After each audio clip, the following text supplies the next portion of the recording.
জেলা থেকে আগত আমার ভাই এবং বোনেরা, আমরা কয়েকদিন পর পর লেট লাইট করে ঢাকায় আসি, ঢাকা থেকে চলে যাই, কিন্তু আমাদের ভূমিহীন কৃষক, শ্রমিক, মেহনতি মানুষের দাবি আদায় হয় না।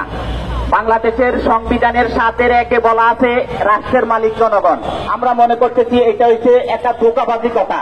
আসলে রাষ্ট্রের মালিক জনগণ নয়, রাষ্ট্রের মালিক হলো যারা ক্ষমতায় আসে, তারাই রাষ্ট্রের মালিক, আর আমরা জনগণ হলাম ভাড়াটিয়া।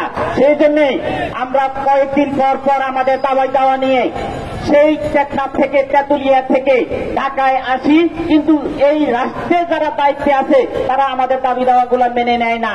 সংগ্রামী বন্ধুগণ, আপনারা জানেন বাংলাদেশের যে পরিসংখ্যান ব্যুরো আছে, সেই পরিসংখ্যান ব্যুরো কয়েকদিন আগেই একটা পরিসংখ্যান দিয়েছেন যে বাংলাদেশের 6% মানুষ হলো ধনিক শ্রেণীর মানুষ, আর 28% মানুষ হলো মধ্যবিত্ত, আর 66% মানুষ হলো নিম্নবিত্ত মানুষ।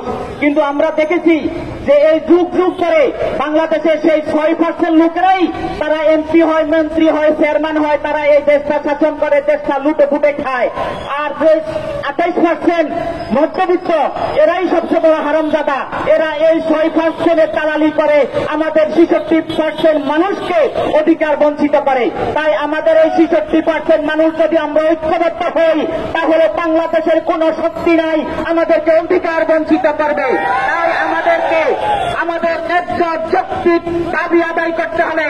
আমাদের এই 66% মেহনতি মানুষকে ঐক্যবদ্ধ হতে হবে। সংগ্রামী বন্ধুগণ, আপনারা জানেন যে আমরা বাংলাদেশের প্রত্যেকটা পরিবারের 60 জন মানুষ, কর্মক্ষম মানুষ, রাষ্ট্র দ্বারা নির্যাতিত হয়, নিপীড়িত হয়। সেই 60 জন মানুষকে, এক হলো আমার বাবা কৃষক, সে তার কষ্টার্জিত অর্থ, কষ্টার্জিত উৎপাদিত পণ্য ন্যায্য মূল্যে বিক্রি করতে পারে না সেই সিন্ডিকেটের কারণে, কিন্তু সে ন্যায্য মূল্যে সার কীটনাশক পায় না। আমার বাবা সেই রাষ্ট্র কর্তৃক নির্যাতিত, নিপীড়িত হচ্ছে। আমার বোন গার্মেন্টসে চাকরি করে, সে কিন্তু তার ন্যায্য মজুরি পায় না।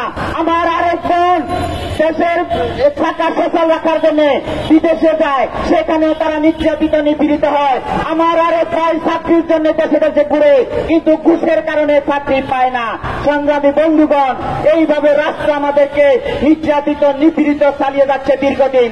আমরা 66% মানুষ ঐক্যবদ্ধ হলে কেউই আমাদেরকে দাবিয়ে রাখতে পারবে না। সংগ্রামী বন্ধুগণ, আমরা মনে করেছিলাম যে দলীয় সরকারগুলাই শুধু আমাদেরকে নির্যাতন, নিপীড়ন করে, অধিকার বঞ্চিত করে।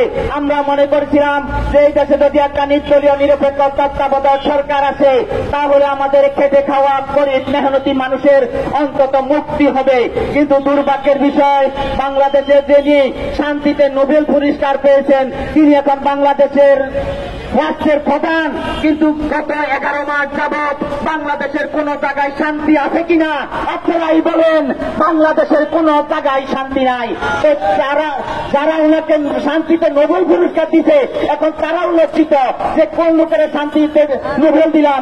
তিনি গত 11 মাস বাংলাদেশ শাসন করছেন, বাংলাদেশের মানুষ কোন শান্তি পাচ্ছে না।